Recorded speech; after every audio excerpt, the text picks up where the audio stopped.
Hello everybody, welcome back to the channel. My name is Larry Bodenheimer and today we're taking a look at IcedID. IcedID is a 32-bit Trojan, and if we take a look in VirusTotal, it has 58 out of 73 detections, despite the fact that this malware sample is only 1 day and some change old. That is a dramatically horrible L for the malware writer. Usually malware that's been out for a day could have anywhere between 25 to 35 detections. 58's absurd. So, huge W for the good guys, huge L for the bad guys, so get clowned on. Other than that, here is your tags for the video. Portable, executable, checks user input, long sleeps, detects debug environment, overlay, and index domain. We can see it was last scanned 8 minutes ago by me. And here's your popular threat label, your threat categories, and your family labels. Since it would take way much more time to see who does detect it rather than who does not, we're just going to look at who isn't detecting this. So we've got Baidu. Is there anything else I've heard of? Webroot and Yandex. They're not detecting it. So that means every good and every well-known AV is detecting it. So specifically, Kaspersky and Bitdefender are the two I always look for. Bitdefender has a detection for it, and where is Kaspersky? They have a detection for it as well. If we go to details, here's your MD5, your SHA-1, and your SHA-256. Of course, you don't have to type this down because it will be in the comments, so you can just copy it from there if you want to follow along. We never go by creation time in this channel because it can easily be falsified. Here's the first submission and the last submission. And we've got these three names, and one of them has IcedID in it. The other one seems to be a random string, and this one's a random string as well. If we go to relations, we have one contacted URL, which is help.twitter.com for some reason. It does give error 403 because I think it doesn't work anymore. I know Twitter is not Twitter anymore. It just goes straight to X, so I'm not sure why it's giving us a 403. But either way, we do have 10 contacted domains. Most of these look fine.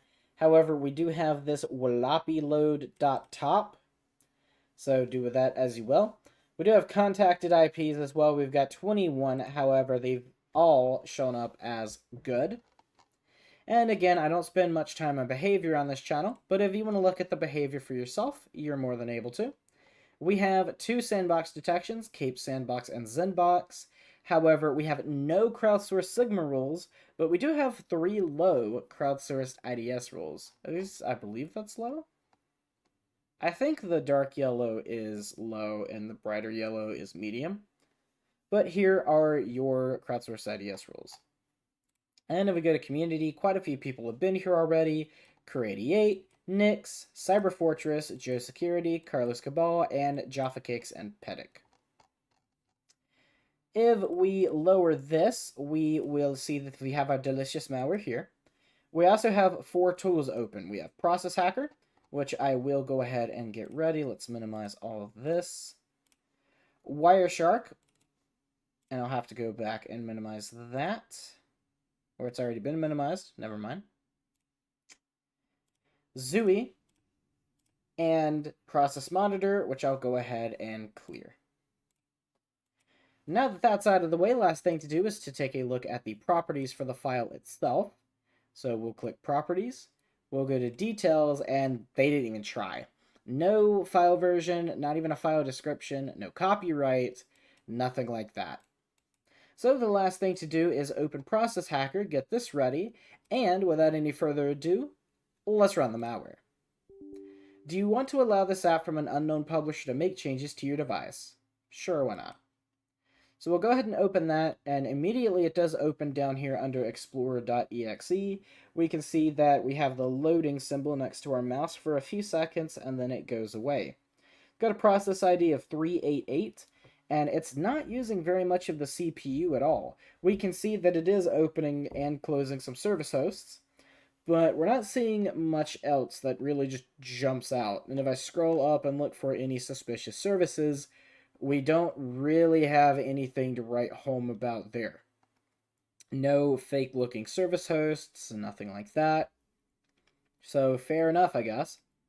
And it's not, oh, here we go. We got trusted installer running now. Interesante. So it is most likely installing something. Something to keep in mind. We can go ahead and just stop Wireshark really quick. And let's stop that one and then start a new one. And we're going to shove this into Zooey so that we have something to take a look at. This will give us a more detailed view of what's going on. In the meantime, let's go to Wireshark and see if we can spot any malicious or suspicious IP addresses. Immediately, I see this one, the 23.206. It looks like we got a TCP retransmission from that, a 96, and we've got a bunch of connections from that 96 as a source. But we do also have some from this 23 as well. Most of these are TCP retransmissions, so I'm immediately more suspicious of those.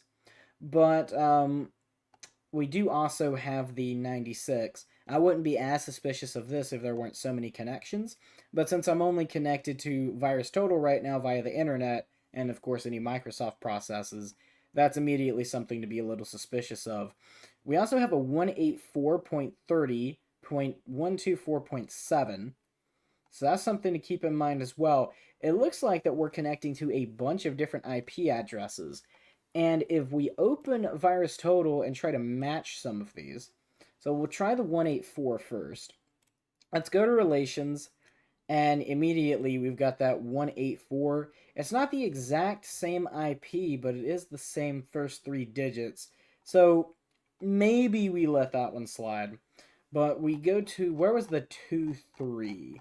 Let's scroll up. Well, we'll try the 96 first. So we take a look through here. I'm not seeing anything from a 9.6. Okay.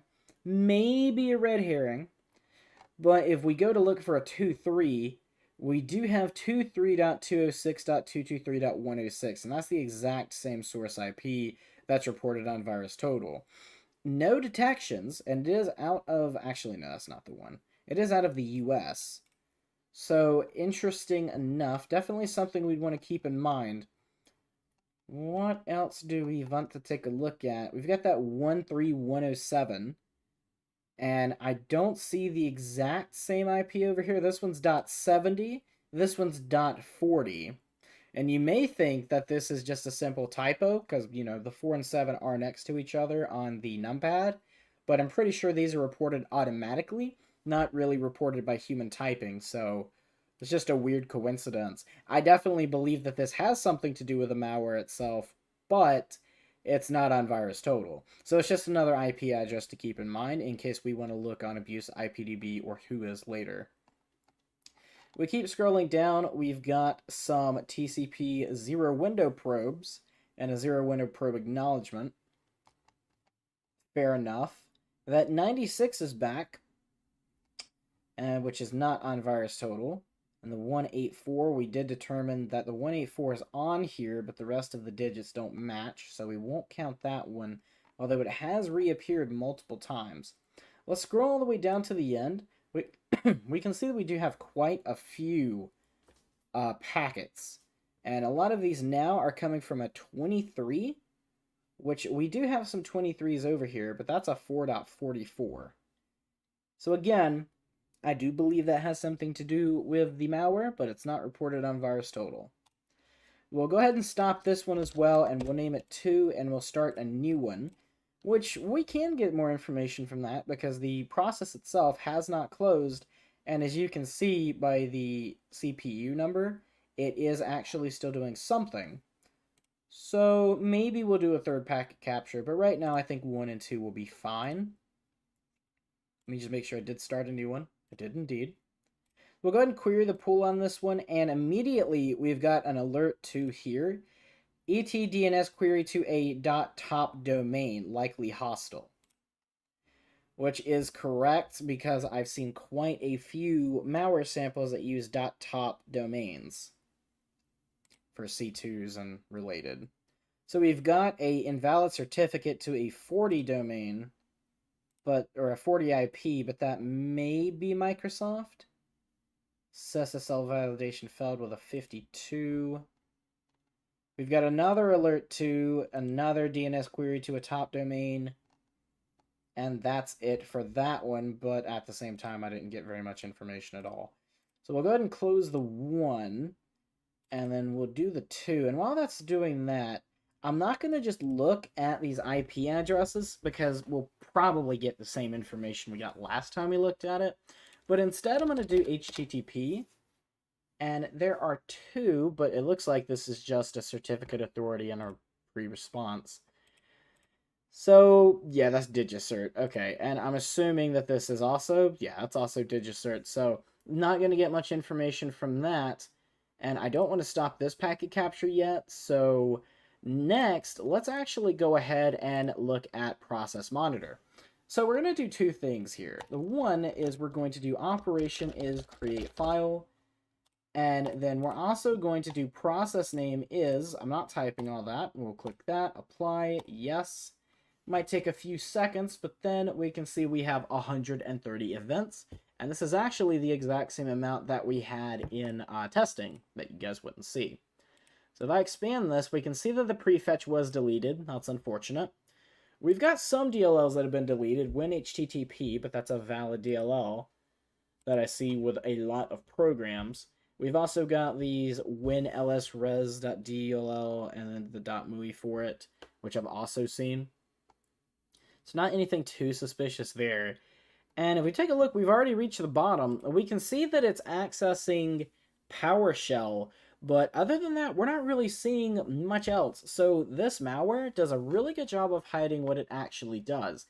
Now, because of what we're seeing here, I don't believe that this malware does have persistence, even though it's still running, and like 99.9% of info stealers run for like 2 minutes tops and then kill themselves and you never see them again. I don't believe that we're getting anything that indicates persistence from this, even though this is just running full time. But we will restart the computer at the end to test that theory. Are we done with, yes, we're done with Zooey. So we'll take a look at the second packet capture. I don't think there's much need for a third one, but if we take a look, we do have another contact to that top domain, another one here, and the alert 3s are usually just, yeah, Suricata app layer wrong direction for data, so not much there. It looks like it's doing regularly interval checks to that top level domain, maybe to see if it can still reach a connection with that. It could be doing any number of things. It could just be recollecting data every once in a while and sending multiple versions of it or multiple copies of it to the C2 domain. Or it could also be checking to see if the C2 is still active, and if it's not, then it may kill itself. But there's really no way to know without static analysis. That's fine enough. We've got another notice here. I'm sure it's an invalid certificate. Yes, it is. That is a .51 destination IP. And that's really all we're going to get from the packet captures. I don't think there's any need for a third one, because we're probably just going to see more of the same. But that's fine enough. And it looks like we've already seen everything we're going to see in Process Monitor.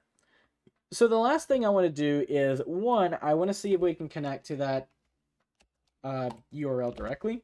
I'm absolutely certain we won't be able to, but I'm nothing if not thorough, so if we go to it, it immediately says we're having trouble finding that site, which can't be accurate because it is sending DNS queries repeatedly to that website. So if we open it in VirusTotal and then expand the page, it's not saying anything about it being up. It just says creation date 4 years ago, last analysis date 22 hours. Index domain and potential C2 are the tags, and it's detected by Alpha Mountain, Alpha Sock, Anti-AVL, Bitdefender, SciRadar, Fortinet, GData, Lionic, SecLookup, SockRadar, and Sophos. We go to details. Here's your DNS stuff. I don't really care. Relations, we can see that there are multiple subdomains. So it has its own domain listed as a subdomain, but we've also got KT&P, VGG, and KSO. If we take a look, there's only 4 communicating files, but they're all confirmed to be malicious. So whatever's going on here, I doubt this is the only malware variant that's being hosted on this website, but it definitely is the C2, from what I can tell. And then it has been voted 28 days ago by James W.T. is malicious, which is why the community score is so low. Alright, and that's probably going to be that. We could take a look at who is, or not who is, but abuse IPDB for a few of these IPs. I'll do it for 2. We saw a lot of connections from this one, so we'll go ahead and go to abuse IPDB, check, and it was not found in the database at all. It is Akamai technology, so fair enough. We'll try one more, but if we don't get anything on this one, I'm just going to assume that all of these are going to be the same way. Even though we didn't see this IP itself, it is the only one that's not out of the USA, so we'll check that. And this was also not found in the database, and it's also Akamai. So it's probably going to be the same situation for all of these. This is just Google DNS, so there's no point even looking at that. But that's probably going to be it.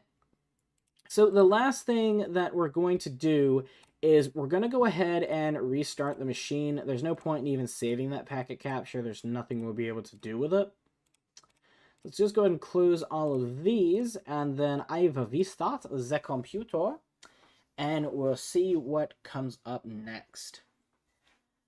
There is one thing that I didn't want to make a whole video about, but I did want to let you guys know. There may be some different kinds of videos coming out in the near future. Still going to be about malware, but because everything is just Luma these days, I'm probably going to be leaning more towards like adware and wipers for the foreseeable future until things change.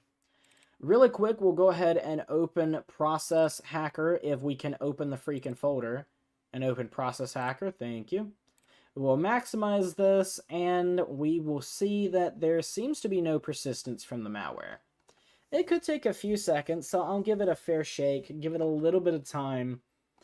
But other than that, I'm not seeing anything, and it should have opened by now.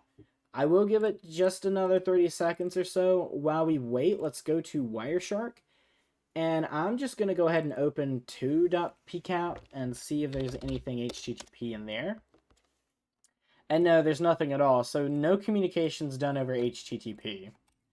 If we look at Process Hacker, we'll see that there is no persistence from this malware, and that is going to be the end of this video. So thank you guys so much for coming out. I hope you guys did enjoy. If you're new to the channel, please make sure to leave a like and leave a comment in the comment section down below if there's something I did not do in this video that you want to see for future ones, so I'll know what to do in the future. My name is Larry Bodenheimer. You guys have been amazing, and I will see you in the next one.